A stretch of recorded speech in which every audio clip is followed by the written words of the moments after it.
Calibrado del pHímetro Crison Basic 20 con agitador.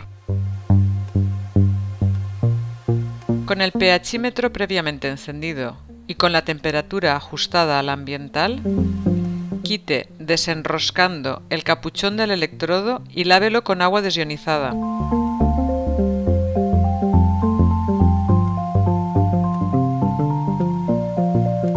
Seque el electrodo con un poco de papel de manos.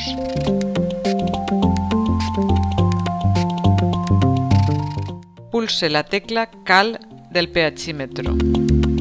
Introduzca el electrodo dentro del primer tampón de pH 7. Pulse la tecla pH. Seguidamente pulse la tecla Cal. En este momento se pone automáticamente en marcha la agitación. Espere a que se estabilice la lectura y pida el segundo tampón. Quite el primer tampón y lave, y seque de nuevo el electrodo.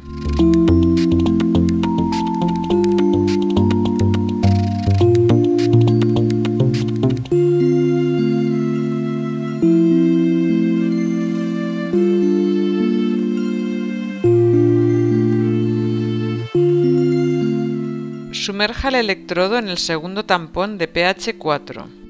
Pulse la tecla Cal y espere a que se estabilice la lectura y pida el tercer tampón.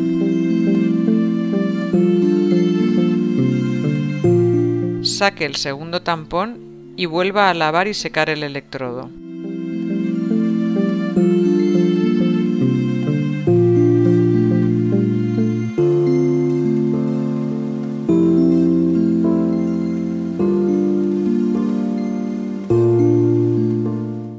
Sumerja el electrodo en el tercer tampón de pH 9.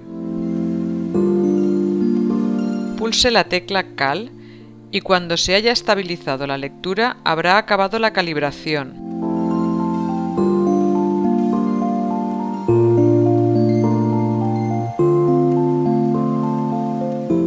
Quite el tercer tampón y limpie y seque el electrodo.